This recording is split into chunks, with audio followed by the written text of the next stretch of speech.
City అయింది, Istanbul అన్నారు, Singapore city అన్నారు, న్యూయార్క్ వాషింగ్టన్ డీసీ అన్నారు. మరి పరిస్థితి ఏ రకంగా ఉందో మనం అర్థం చేసుకోవచ్చు. ఒక హైటెక్ సిటీ మీద రోడ్లేసి రోడ్ల మీద రంగులేసి కొన్ని ఫ్లైఓవర్ కట్టినంత మాత్రాన ఇది ఇంటర్నేషనల్ సిటీ కాదు. ఈరోజు ఓల్డ్ సిటీ ఏ రకంగా ఉంది, గౌల్గూడ ఏ రకంగా ఉంది, మలక్పేట ఏ రకంగా ఉంది, అంబర్పేట, మషీరాబాదు, సికింద్రాబాదు, సనత్ నగరు, బోడబండ, ఇవన్నీ కూడా మెయిన్ రోడ్లు ఒకటే కాదు డెవలప్మెంట్కు. మెయిన్ రోడ్లు దిగితే బస్తీలలో చాలా సమస్యలు ఉన్నాయి. గతంలో నేను మొదటిసారి శాసనసభకు ఎన్నికైనప్పుడు ఈ జిహెచ్ఎంసీలో మిగులు బడ్జెట్ ఉండేది. బ్యాంకులో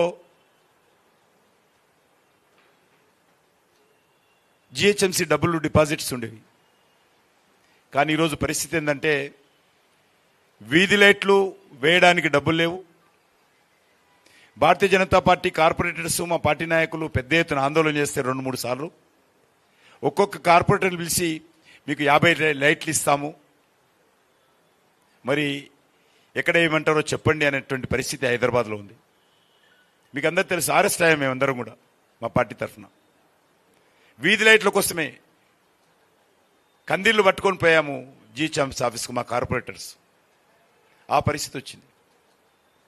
ఈరోజు కాంట్రాక్టర్స్ జిహెచ్ఎంసీ ఆఫీస్ దగ్గర ధర్నాలు చేస్తున్నటువంటి పరిస్థితి. 20 లక్షలు, 10 లక్షలు రోడ్ల రిపేరింగు, ప్యాచ్ వర్క్ చేసినటువంటి కాంట్రాక్టర్లు కూడా. ఎందుకు చెప్తా ఉన్నానంటే తెలంగాణ రాష్ట్రానికి అత్యధికమైనటువంటి రెవెన్యూ హైదరాబాద్ నుంచి వస్తుంది. హైదరాబాద్లో ఉండేటువంటి ప్రజలకు 2 ప్రధానమైనటువంటి సంస్థలు సివిక్ ప్రాబ్లమ్స్. ఒకటి జిహెచ్ఎంసీ నిర్వహిస్తుంది, 2 హైదరాబాద్ మెట్రో వాటర్ నిర్వహిస్తుంది. కానీ ఈరోజు ఆ 2 సంస్థలు కూడా నిధుల కొరతతో తమ బాధ్యతలు నిర్వర్తించలేనటువంటి పరిస్థితుల్లో ఈరోజు 2 సంస్థలు ఉన్నాయి. హైదరాబాద్ సిటీకి అగ్రికల్చర్ లేదు, కోఆపరేటివ్ లేదు, ట్రైబల్ లేదు, అనేక విభాగాలు హైదరాబాద్లో లేవు.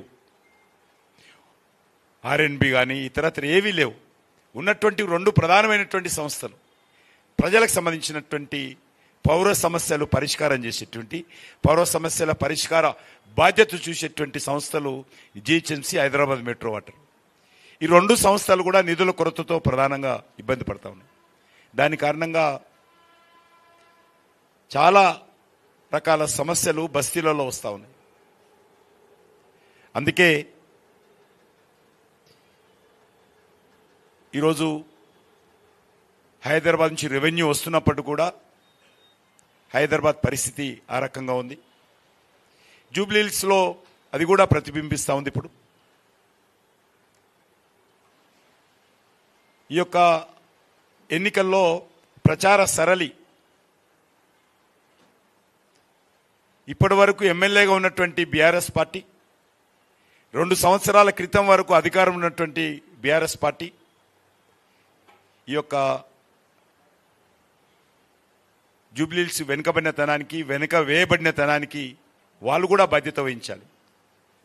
కాంగ్రెస్తో పాటు బీఆర్ఎస్ కూడా బాధ్యత వహించాలి.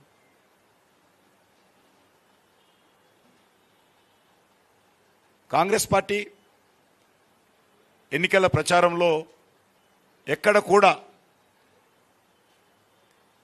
మేము వచ్చినటువంటి 2 సంవత్సరాల్లో